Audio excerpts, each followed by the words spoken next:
What is up, YouTube? What is up, family? We have a Patreon request, and it looks like I'm about to get schooled yet again. We got Teutoburg, I don't know, 9 AD, the Roman-Germanic Wars documentary. So in Dutch World, I believe, Rumstein video, I don't know, I was under the impression the Romans were actually doing really good and winning, but just all of a sudden decided, that's it. I don't know. It's some weird thing that I read somewhere. I know I read it because I didn't make it up. What the hell do I know about the Romans? But I don't know. I read somewhere that the Romans were, definitely doing well in this war.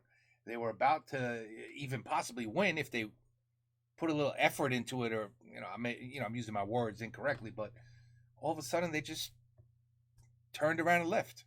Turned around and said, "No, we're good. We're finished. We're done." It's weird, I know, but I swear I read that. Not that they won, but not that they lost. That even the Germans were like confused. I thought, like, what the hell just happened? They're fighting, and they left. Yay, we won, but did we? Or did they just turn around and leave? Like, I don't know. Anyway, this, I'm sure, is going to clear it up for me. So let's go. Let's check it out. Patreon request. Hopefully I don't need a... This video was sponsored by The Great Courses Plus. Go to thegreatcoursesplus.com today to start your free trial. By the beginning of the 1st century AD, the Roman Republic had been replaced by the Roman Principate under Augustus, who ended the period of civil wars and brought back stability. However, the Romans still faced many dangers. To the north, the Germanic tribes were gradually forming larger unions, and they would fight the Roman Empire throughout the next few centuries. The Battle of Teutoburg Forest would become one of the most iconic in the conflict between the Germanic tribes and Rome. The chaotic period of the late Roman Republic finally concluded after Octavian's victory at the Battle of Actium in 31 BC. The republican system was irredeemably broken, and Octavian had no intention of giving up the power he had won. In the following years, he expelled political opponents from the Senate and solidified his hold on the collapsing republican institutions. On January 16th, 27 BC, the Senate declared him Augustus, the illustrious one, and granted him ultimate power, effectively making him the very first Roman emperor, though technically the republican facade was maintained. The Mediterranean world entered a period of relative peace, prosperity and stability, known as the Pax Romana, the Roman peace. Augustus further expanded the empire's dominion, annexing northern Spain and Pannonia, in addition to parts of Asia Minor and Judea. Augustus secured his eastern border by making peace with the Parthians, disappointing many Romans who wanted revenge for their defeat at Carrhae. Although the Pax Romana guaranteed peace for the majority of the Ascendant Empire, there were a few exceptions. In the aftermath of Gaius Julius Caesar's conquest of Gaul, Rome had gained new natural borders along the Rhine and Danube. The unknown wilderness beyond this protective boundary was frightening to the Romans, and was home to the fearsome Germanic tribes. In the process of fully Romanizing the formerly Gallic lands, Augustus's most trusted friend Agrippa began to expand a network of roads from Lugdunum to the north, attempting to reach both the English Channel and the River Rhine. The vast area beyond the Rhine was beginning to attract the attention of the Roman elites.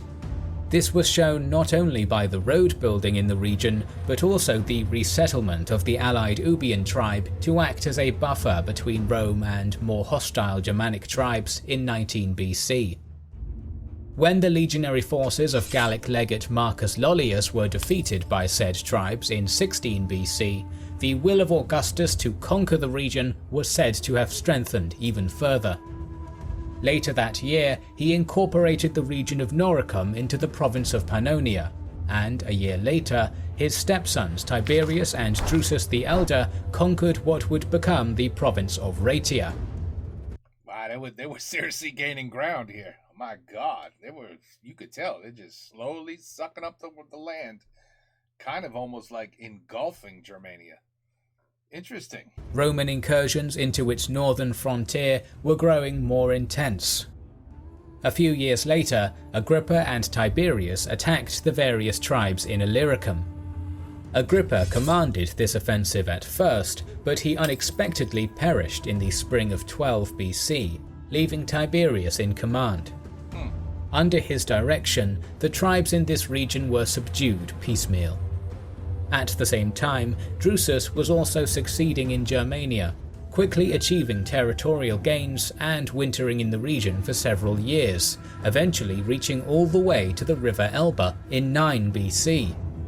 However, Drusus fell from his horse and died on his way back from Germania in that year. What? All the battles, all the war, and you died by falling off your horse? Well, damn. That's some bad luck. Seriously? Fell from his horse and died on his way back from Germania in that year. Tiberius then took command in Germania, treated his foes savagely, and almost succeeded in making it a tribute-paying province.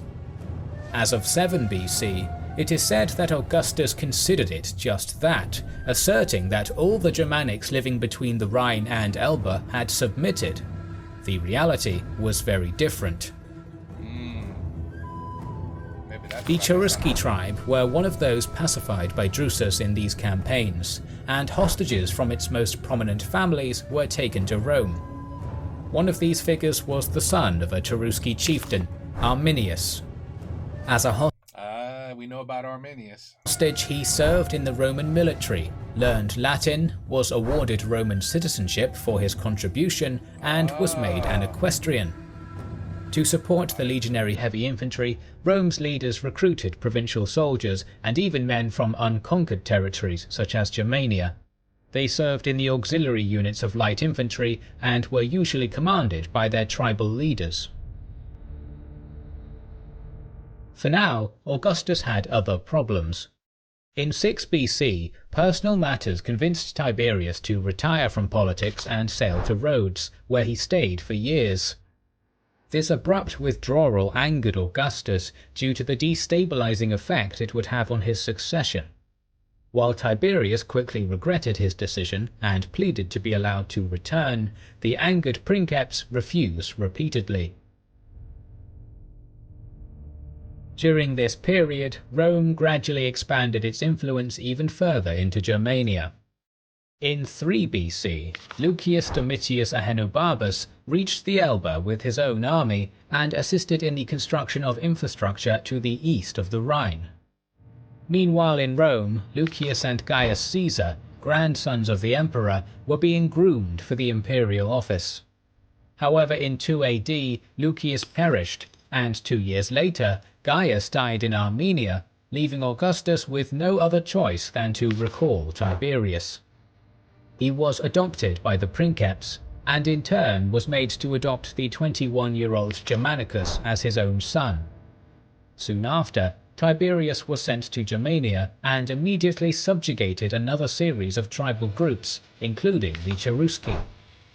Part of the Roman strategy in this period was to resettle troublesome tribal peoples and move them to locations where Rome could keep a very close eye on them.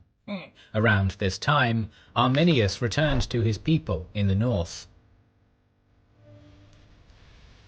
Power struggles within the Cherusci clan led one faction, led by the clan of Arminius, to become allies of the Roman invaders.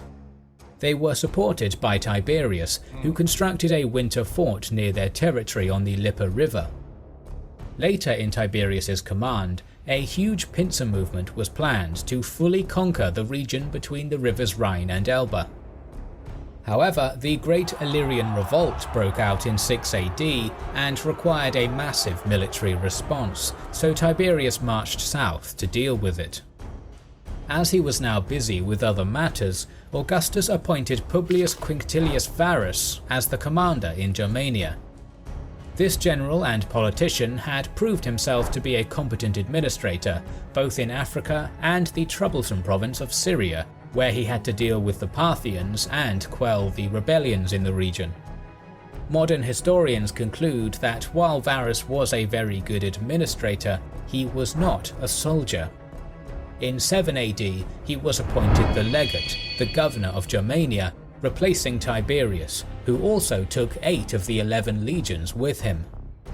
So much going on here. It's like so much information. The Cherusci prince Arminius accompanied Varus and had become a seemingly loyal advisor. The early part of the year 9 AD was successful for the empire in Germania. Oh, 9 AD, man, those were the good old days. Remember 9 AD when... Never mind. For the first time, Varus's legions were able to move freely and relatively unhindered through the province, carrying out their duties such as patrolling and road building.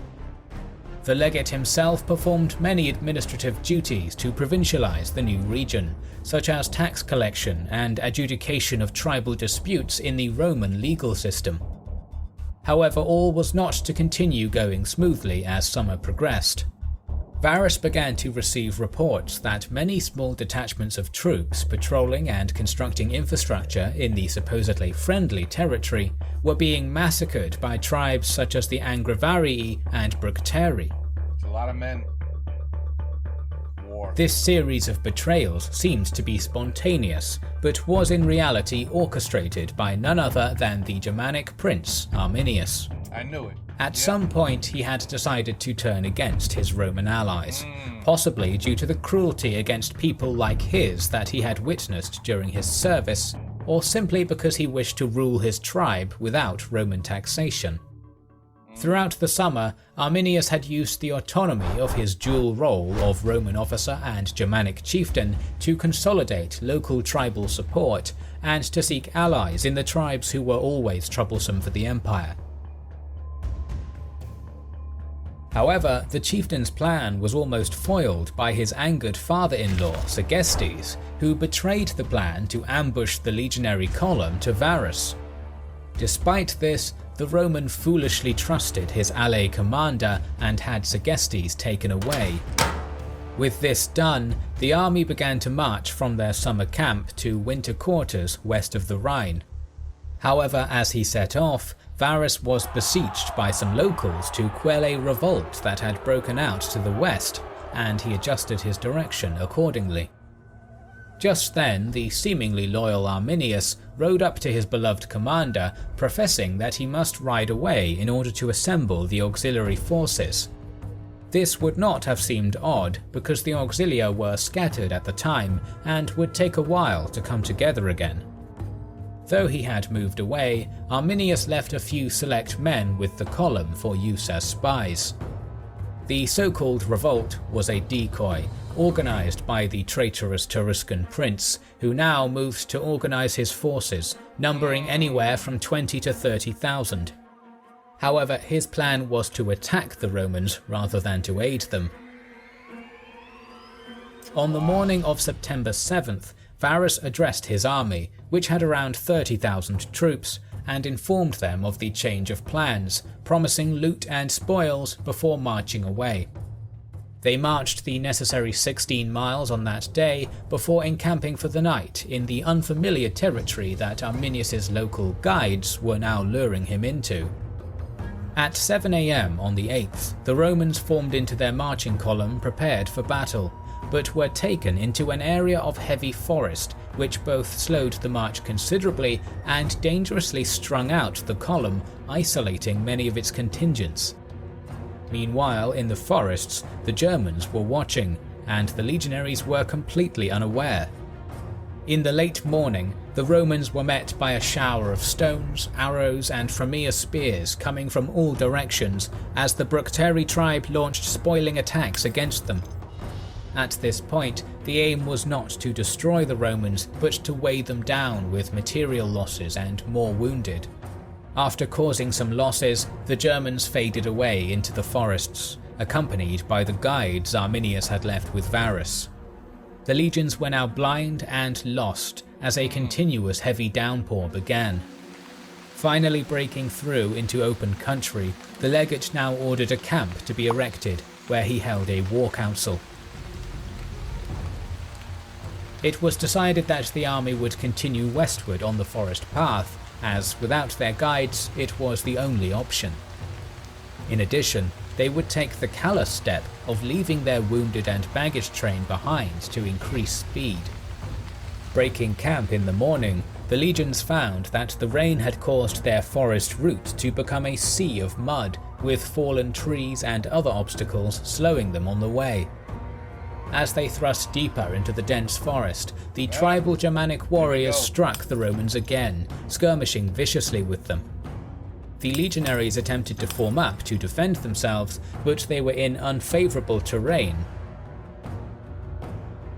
By afternoon, they had suffered grievous losses, and the orderly marching column had degenerated into 3 distinct contingents, strung out over miles of trail with Varus in the rear. The command structure of this column had effectively broken down. Fortunately for them, the Romans again broke into an area of open country by evening and made another marching camp, where Varus held another war council. He now knew that they were in a deadly situation and had to take drastic measures. Valor, a cavalry commander, was ordered to take the Roman horse via a path to the north in order to contact Roman allies and forces to the west. However, as this force rode north, they were attacked and destroyed by more Germans armed with pilfered Roman equipment. When news of this final defeat reached Varus, he and many of his senior officers committed suicide. 2 officers now took command of the bruised and battered force, Lucius Aegius and Chaonius. On the morning of the 11th, Aegius marched further west, where everything was quiet at first. Then he encountered an earthen rampart to his left, which he knew to be a trap. His column stopped, and he dispatched the remnants of 2 cohorts to clear the barricade. Meanwhile, behind him, Chaonius's force had set off to reinforce them, but was attacked by the main mixed infantry and cavalry German horde led by Arminius himself. After a great slaughter and the beheading of Varus's corpse, Arminius then pushed west and violently slaughtered the remainder of Aegius. Beheading, we saw that in Dutchland. Wow, there was a lot of this in Dutchland, but without understanding this, it was, you just don't get it. Arminius was definitely the man. I can see why you guys got a statue of him now. Yeah, so everything I read was basically the absolute opposite of what really happened. That's great, because the Romans looks to me like, they got wrecked is what happened. They got fooled. They got strategically played. Germania certainly won. That's for sure, from what I'm seeing, and won big. His column, which had been slowed down by the barricade as intended. Yeah. They got them good, man. Wow. The defeat was total and catastrophic for the Romans. Almost the entire force was either butchered or enslaved. Many officers were sacrificed to the ancient Germanic gods in ritual ceremonies, whereas other soldiers were crucified against trees or cooked in pots. Jesus. The sight would have been a truly horrific scene. Yeah, it really, when you hear things like that, we are truly monsters. Us, humans. To think of the shit we did, and the things we still do today. We are true monsters, really. Come on. You need to cook somebody in a pot to make a point? Really? Oh, that's crazy. That is crazy. With all the beheadings back then. Wow.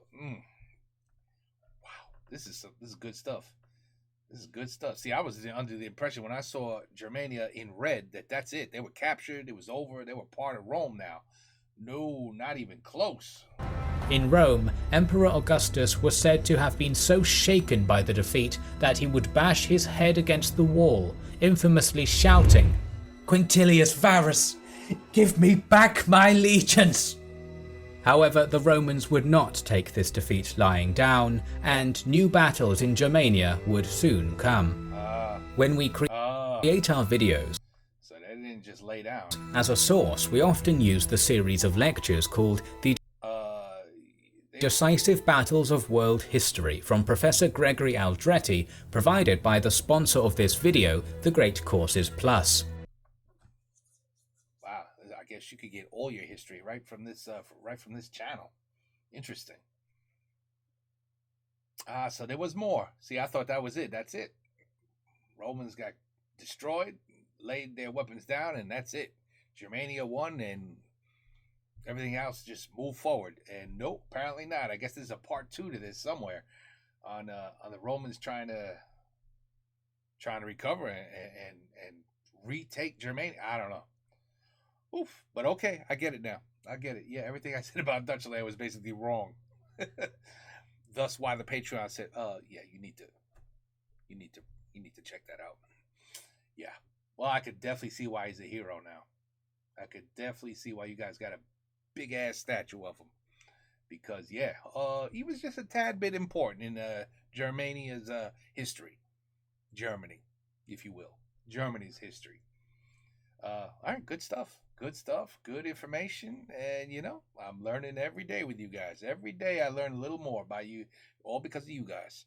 All right. So yeah, I'm sure most Germans know all about this already, and most people that are not German, there's a very good chance you learn something here too, and that's the point. All right, on to the next one. Take care. Peace out. Have a good night.